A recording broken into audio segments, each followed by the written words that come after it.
Yo, what's up mga katagay? Panibagong araw at panibagong daily short vlog na naman tayo mga katagay. And today's vlog ay magko-cover tayo ng 60 Fox event. Wedding event to mga katagay. At ayan, ay setup ko na ang pang welcome drinks na bar.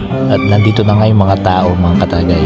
Ganyan ang traditional wedding celebration nila dito mga katagay. May kantahan muna habang nagiinom at bago kumain.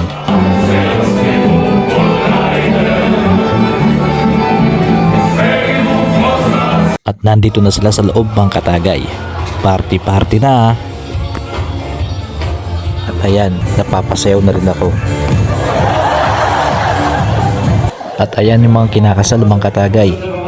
Blowing of the cake na, parang birthday lang.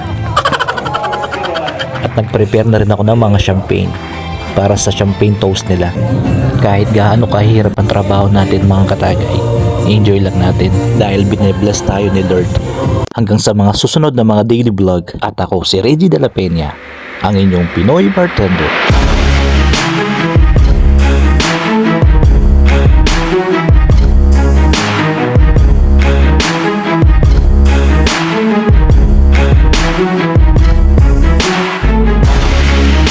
Yo, what's up mga katagay? Isang araw na naman ang dapat nating ipagpasalamat. Panibagong araw at panibagong daily short vlog na naman tayo mga katagay. And today's vlog, may practice kami ng basketball. At dahil sumaling company namin sa Intercompany Basketball League. At nandito na kami sa basketball court mga katagay kung saan kami magpa-practice. Punong-puno ng dahon ng court mga katagay. Fall na kasi dito mga katagay. Kaya nagsilaglagan yung mga dahon at palapit na ang winter. Ito yung pamalakasan namin sentro mga katagay. Oh. Yan o. Baby Shark. At isa-isa nang dumating mga kakambi namin. Ito si Beloy, yung pamalakasan point guard natin yan. Ito si Bossing talaga, yung pangmalakasan ito. Oh, putang na. Burger sa akin. Pamalakasan natin si Bossing. Si Bossing Kenneth. Bukas pa. Bukas pa ba yan, pre? Advance na daw kayo, pre. Meron hotdog. Dumating na rin yung ibang mga teammates namin. Si Boss Jim, si Boss. At dahil nga punong-puno ng tuyong dahon ng court, ay magwawalis kami.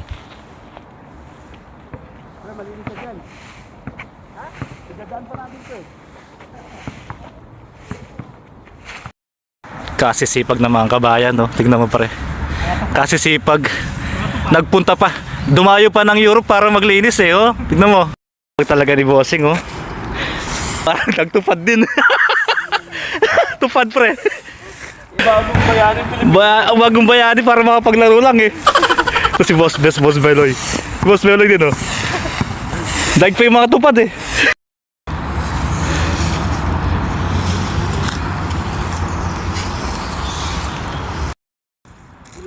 At natapos na rin malinisan yung court mga katagay. Number ni Boss Jim?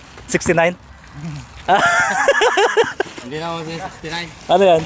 88. 80. Kailan 88? Ayan, no? I ate you. You ate me. Okay. 88. Start na ang practice namin mga katagay. Konting stretching lang.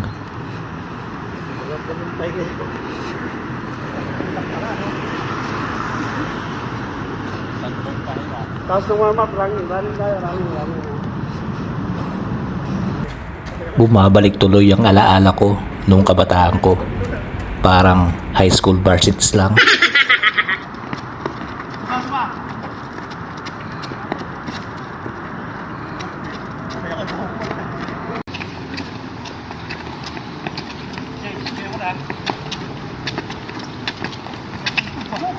Pag may nadapa, may natumba, at yung tumayo siya mag-isa, dapat ramdam niya na may brother siya. Okay? Nice. Hindi na ng free throw, lapit kayo, kamayan nyo, okay lang yan. At sabi nyo, lahat tayo dapat ganun. Tumba, ayaw pa, paakyat, patayo. Tama yan, boss, manager, coach.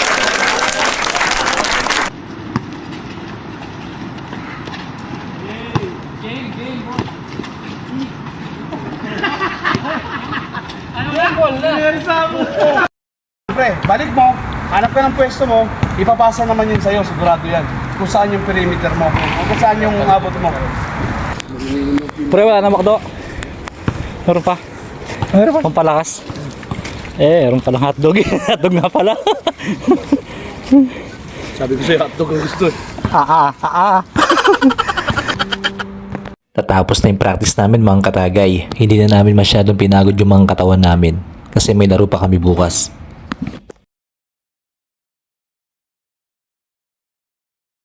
Yo, what's up mga katagay? Isang mapagpalang araw na naman ang dapat nating pagpasalamat. Panibagong araw at panibagong daily short vlog na naman tayo mga katagay. And today's vlog ay magsisibak tayo ng kahoy. Taglamig na ngayon dito mga katagay. Kaya kailangan natin ng mga kahoy para panggatong. Panggatong sa chiminiya na nagpapainit na loob ng bahay. Traditional pa kasi yung gamit naming heater dito mga katagay. Hindi katulad ng mga ibang bahay dito mga katagay na dekuryente ng heater nila. May bago Santo Papa na mga katagay. Ayan, puti na yung usok na lumalabas sa chimniya. Mag-stretching muna tayo bago tayo mag-umpisa magsibak ng kahoy. Para di mabigla yung katawan natin. Hindi naman kasi tayo sanay na magsibak. Op. Sabi ko stretching lang eh. Walang kasamang sayaw. Pinadeliver na dito ng landlord namin yan na nakakat na.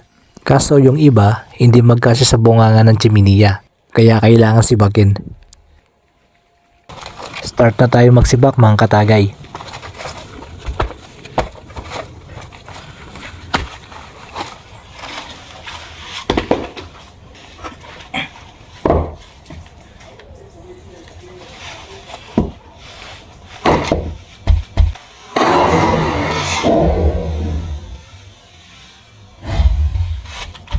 Unang sibak, mintis agad. Ang tanga naman ng palakol.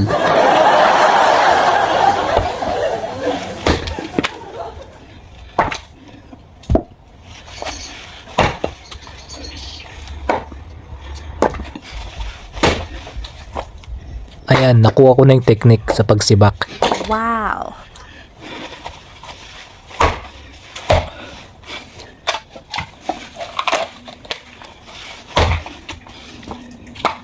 Pinagpapawisan na ako dito kahit malamig.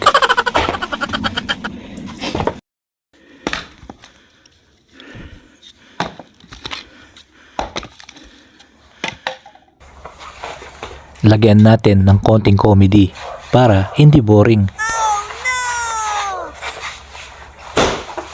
Aru, Diyos ko, pekakembot na po mo.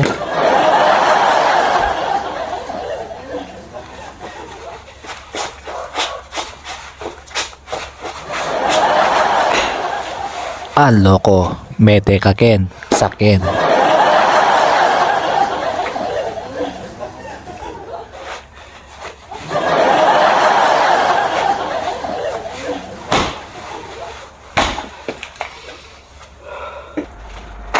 Kailangan pala may kasamang sayaw para bulsay na bulsay yung sibak.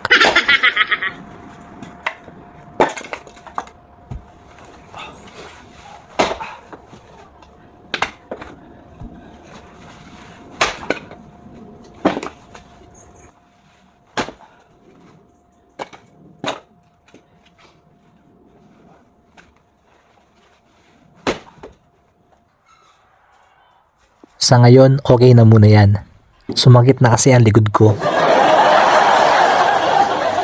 Dadaling ko sa taas, dun sa bahay namin, yung mga nasibak ko ng mga kahoy. Para yun yung gagamitin ko ngayon, panggatong sa chiminiya. Mga katagay, kung umabot kayo sa bahagi ng video na ito, ay gusto kong malaman kung nasaan kayo ngayon. Para malaman ko kung hanggang saan umaabot yung mga video na ginagawa natin. At nais ko pong magpasalamat sa inyo mga katagay. Maraming salamat po sa suporta ninyo. At umabot na tayo ng 20,000 followers. Mabuhay po tayong lahat mga katagay. Siya nga pala mga katagay. Holiday ngayon dito kaya wala kaming pasok. At nagkaroon ako ng time para magsibak ng kahoy. Si Manong talaga yung gumagawa dito. Yung landlord namin. Pero pwede naman siyang tulungan para ma-exercise na rin at pagpawisan. Nagsisimula ang taglamig dito tuwing buwan ng Nobyembre at nagtatapos sa buwan ng Marso. Ang buwan ng Enero ang pinakamalamig na buwan dito. Umaabot din ng negative degree ang temperature dito. At doon na nagsisimulang bumuhos ang snow. Pahirapan na naman sa pagligo nito. Hindi naman masyado. Meron namang warm water ang tubig panligo dito. At pangatlong winter ko na to dito sa Europe. Kaya medyo nasanay na rin yung katawan ko sa lamig. At tuwing winter pala ay hindi mo maiwasan ang magkasakit. Tulad ng simpleng ubo, sipon at pananakit ng mga kasukasuhan. Sa katunayan nga, habang ginagawa kong video na ito ay may sipon ako. Kaya medyo malat ang boses ko. Ganyan talaga pag nag-change weather na dito, mararamdaman mo lahat ng mga sakit. Pero nakakaya natin lahat ng yan kasi Pinoy tayo eh.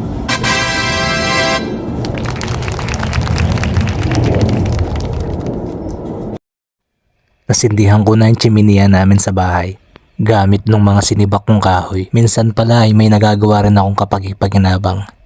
Lalo na kapag boring ako. Napagod ako at nararamdaman ko yung sakit ng likod ko ngayon. Pero ayos lang. At least hindi ako ngayon nanginginig sa lamig.